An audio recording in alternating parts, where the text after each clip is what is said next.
காலையில் ஏஞ்சாச்சு போய் டீ குடிச்சிட்டு ரூமுக்கு போயிட்டு அடுத்து எங்கே சுற்றுறோமோ அங்கே போகலாம். கிளம்பியாச்சு, சாப்பிட்டு அடுத்த வேலையை பார்ப்போம்.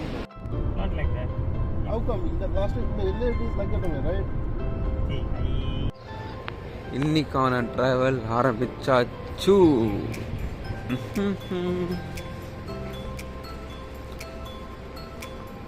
போலாமா?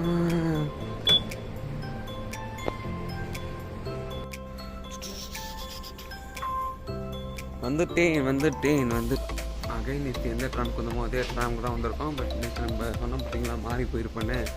அந்த மாறி போன வழியில் போனால் தான் இன்னைக்கு நம்ம போக வேண்டிய இடத்துக்கு போக முடியும். போகலாம் வாங்க.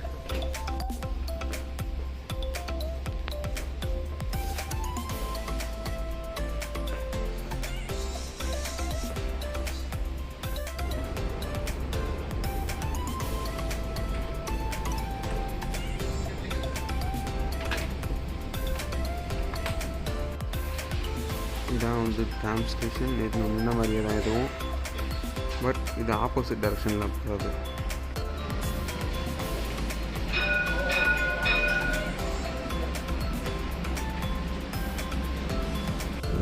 வழக்கம் போல் ட்ராமும் கிளம்பியாச்சு. அதுதான் மெட்ரோ ஸ்டேஷன். மெட்ரோ ஸ்டேஷன் பெருசாக தான் இருக்குது எப்போதுமே ட்ராமை விட.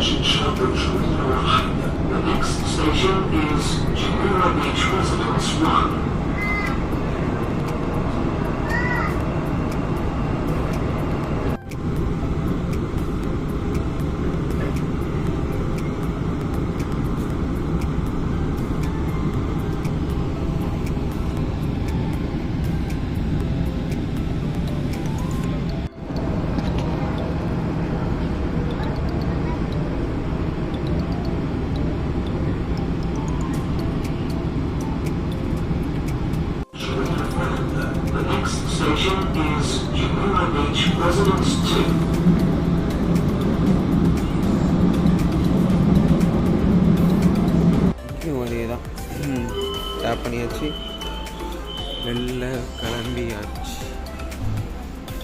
Jumeirah beach. இப்போ பீச்சுக்கு தான் போகிறோம். அங்கே போயிட்டு பார்க்கலாம். ஃபஸ்ட்டு அந்த பக்கம் போயிட்டு போட்லாம் ஃபஸ்ட்டு காட்டுறேன், அப்புறம் பீச்சுக்கு போகலாம். இதுதான் நம்ம அந்த ட்ராம் ட்ரெயின் சின்னதாக தான் இருக்கும். இப்போ நம்ம எங்கே போகிறோம்னு பார்த்தீங்கன்னா, இதெல்லாம் தான் வந்து பார்த்திங்கன்னா ஜுமேரா பீச் ரெசிடென்சி. மொத்தமாக இருக்கிற எல்லா பில்டிங்ஸும் கிளஸ்டராக இருக்கும், எல்லாமே ஒன்றா இருக்கும். அந்த பில்டிங்லாம், இந்த கிளஸ்டர் ஆஃப் பில்டிங்ஸ் தான் வந்து ஜுமேரா பீச் ரெசிடென்சி சொல்லுவாங்க. அந்த பக்கம் பார்த்திங்கன்னா ஜுமேரா லேக் இருக்கும். இப்போ நான் ரோடு கிராஸ் பண்ணி அங்கே போய் காட்டுறவங்க கிட்ட இந்த இடத்த ஃபுல்லாக ஊர் மாதிரியெல்லாம் எடுத்தா கவுத்தோம் அப்படின்னு சொல்லலாம் கிராஸ் பண்ண முடியாது. இந்த மாதிரி பாக்ஸ் வச்சுருப்பாங்க, நம்ம ஜஸ்ட் ப்ரெஸ் பண்ணிவிட்டு வெயிட் பண்ணணும் சிக்னல் போடுற வரை.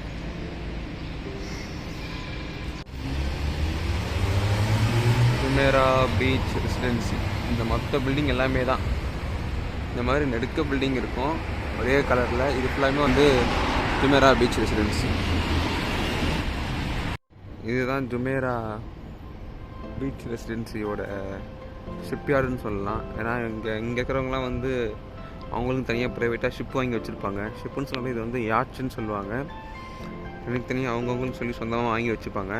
அதெல்லாம் இங்கே தான் நிறுத்தி வச்சுருப்பாங்க. இங்கே மற்றபடி காட்ட வேறு ஒன்றும் கிடையாது. நம்ம இப்போ அடுத்தது பார்த்திங்கன்னா பீச்சுக்கு போகலாம். நீங்கள் பை வாக் துபாய் எக்ஸ்ப்ளோர் பண்ணுறீங்க அப்படின்னா நீங்கள் ஃபேஸ் பண்ணக்கூடிய ஒரே விஷயம் இந்த சன் மட்டும்தான். இவனை ஃபேஸ் பண்ணிட்டா போதும். நீங்கள் அவனை ஃபேஸ் பண்ணுறதுக்கான என்டூரன்ஸ் உங்களுக்கு இருந்தால் போதும், நீங்கள் துபாயை சூப்பராக சுற்றி பார்க்கலாம். ப்ளஸ் ட்ராம் ஒன்றா பார்க்குறீங்க, முன்னாடி துபாய் டாக்ஸி. நம்ம பீச் கிட்ட வந்துட்டோம். அங்கே பெரியவில் திரும்பி நினைக்கிறேன். நம்ம பார்த்துக்கிட்ட போகலாம்.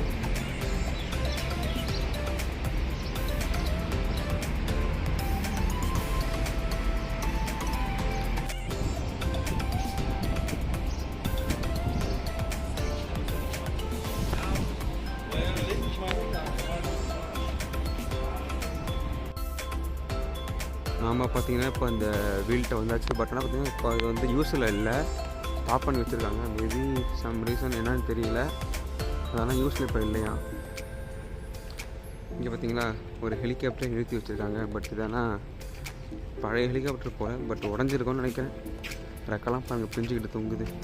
இந்த பில்டிங் ஃபுல்லாக தெரியுது பார்த்தீங்களா? இந்த பில்டிங் மொத்தமுமே தான் வந்து ஜுமேரா பீச் ரெஸ்டன்ட் சொல்லுவாங்க. இது இங்கே இருக்கிற ஒரு ஹோட்டல். அப்படியே பார்த்தீங்கன்னா இந்த ஃபெரிவில் அப்படியே ஃபுல்லாக பீச்.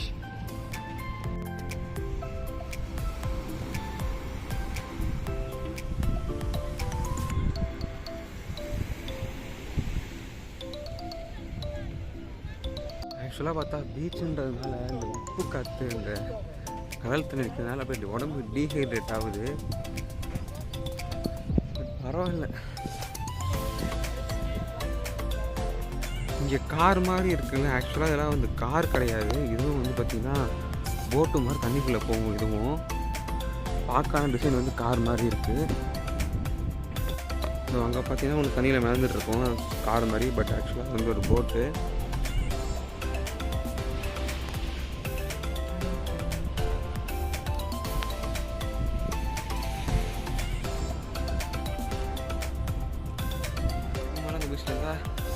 நமக்கு இருக்கிற கொஞ்சம் கலரும் போய்ட்டு கருப்பாயிடும் போல. ரொம்ப தண்ணி தாகமாக இருக்குது. போயிட்டு இங்கே ஃபஸ்ட் தண்ணி வாங்கி குடிச்சிட்டு அப்பா வர சொல்லிட்டு ஆஃபீஸ் பார்க்கணும், இல்லை வேறு ஏதாவது சுற்றி பார்க்கலாம் நம்ம போகலாம். வெயிலெலாம் பார்த்தீங்கன்னா மயக்கமே வந்துடும் போல இருக்குது. ஃபஸ்ட்டு ஒரு கடையை பார்த்து தண்ணி வாங்கி குடிக்கணும். நம்ம ஊரில் ஃபேண்டா பார்த்தீங்கன்னா ஒரே ஆரஞ்சு மட்டும்தான்.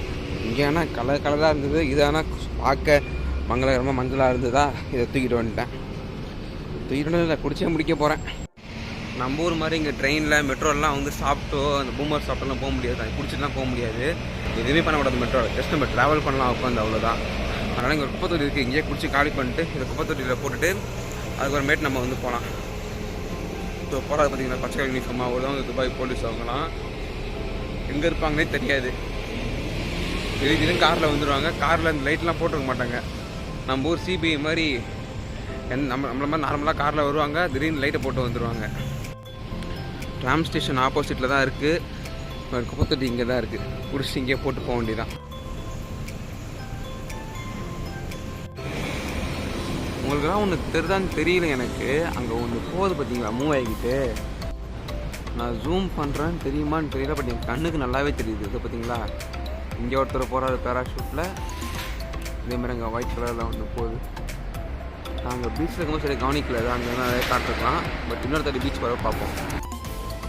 ஓகே, இந்த பில்டிங் எல்லாத்தையும் லாஸ்ட்டாக ஒன் டைம் பார்த்துக்கலாம். நான் திரும்ப எப்போ வருவோன்னு தெரியாது, பார்த்துக்கலாம். வீடியோலையும் கவர் பண்ணிக்கலாம். ஓகே, சி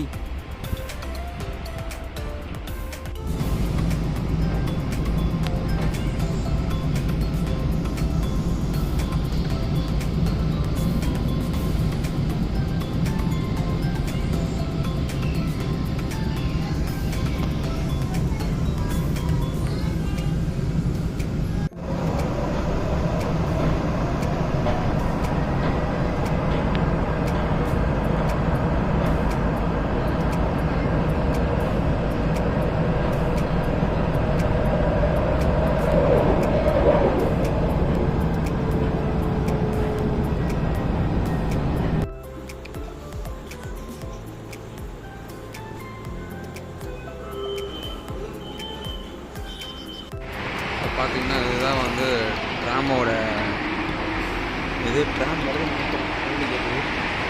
இல்லையோ, இதுதான் பார்த்தீங்கன்னா அப்படியே மெட்ரோ ஸ்டேஷன். ட்ராம் ஸ்டேஷனே பார்த்தீங்கன்னா ஒரு சின்னொன்று தான் இருக்கும், அவ்வளோதான். ட்ராம் ஸ்டேஷனே இவ்வளோதான், சின்னொன்று தான். ஆனால் மெட்ரோ ஸ்டேஷன் அப்படி இல்லை. மெட்ரோ ஸ்டேஷன் என்ட்ரன்ஸ் அது. அந்த பக்கம் ஹைவே கந்தாண்டு வந்தோன்னா அப்படி ஏறி இந்த ஹோல்வே ட்ராவல் பண்ணி இது மெட்ரோ ஸ்டேஷன். ஹைட்டில் இருக்குது, இந்த மாதிரி இருக்கிறது மெட்ரோ ஸ்டேஷன். இந்த மாதிரி பார்த்திங்கன்னா நிறையா ஒரு கிட்ட ஸ்டாப்பிங் இருக்குது. இதே மாதிரி மெட்ரோ ஸ்டாப்பிங் துபாயில் மட்டும். அவ்வளோதான், இன்றைக்கான டே முடிஞ்சுது. வேறு எங்கே போகலான்னு பிளான் பண்ணுறேன். எங்கே போகிறதுன்னு தெரியல. ஒரு சில ஸ்பாட்லாம் போக வேண்டியது இருக்குது. அங்கெல்லாம் வந்து தனியாக போக முடியாது. ஏன்னா அங்கே நிறையா பிக்சர்ஸ்லாம் எடுக்கணும். அதுக்கெலாம் வந்து அப்பா வந்தால் தான் வேலைக்கு ஆகும்.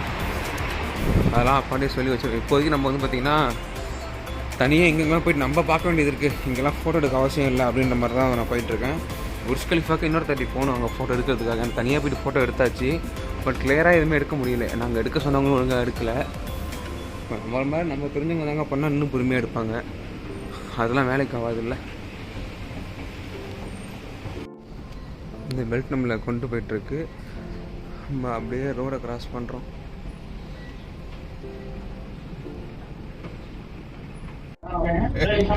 ஏன் சார்ஜா 50 ரூபா அதிகம்ட்டு?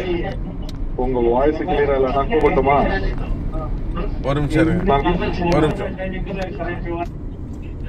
இப்ப கேக்குதுங்களா? இப்போ ஓகேவா? அவங்க டவுட் என்னன்னு கேட்டீங்கன்னா, சார்ஜாக்கு மட்டும் 50 ரூபா அப்படின்னு.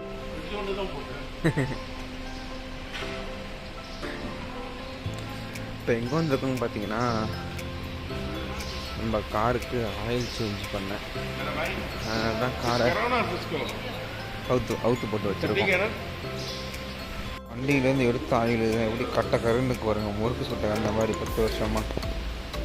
அடுத்து இப்போ ஊற்றுவாங்க, ஆயில் எடுத்து ஊற்றுவாங்க ஃப்ரண்டில். நான் அந்த பச்சை கலக்கேண்ட்லேருந்து எடுத்து ஊற்றுறாங்க பாருங்கள். நல்லா தேன் மாதிரி இருக்கா, அப்படி ஊற்றுனது தான் எப்படி கிடக்கு. 10 நம்ம வண்டிக்கு அதாவது திரும்ப எடுக்க போயிருக்காங்க. இன்னும் கொஞ்சமாக எடுத்துகிட்டு வராங்க. இப்போ என்ன பண்ணுறோம் பார்த்தீங்கன்னா, திடீர் வந்தாச்சு. இப்போ முன்னாடி எஸ்எஸ் பக்கெட் பிரியாணி அந்த கடையில் பிரியாணி வாங்கியாச்சு. வீட்டுக்கு போய்ட்டு சாப்பிட்லாம். இப்படி தான் சாப்பிட்ணும். ஒரு பீஸ் கொஞ்சமாக கறியை எடுத்து பிச்சு வச்சுக்கிட்டு, கொஞ்சம் அது மேலே ரைஸ், கொஞ்சம் எக்கு ஒயிட்டு, கொஞ்சம் ஒயிட்டு அப்படியே அள்ளி செகண்ட் ரவுண்டு அப்படியே அடிச்சு நொறுக்க வேண்டியதான் வச்சுட்டு நம்ம போட்டு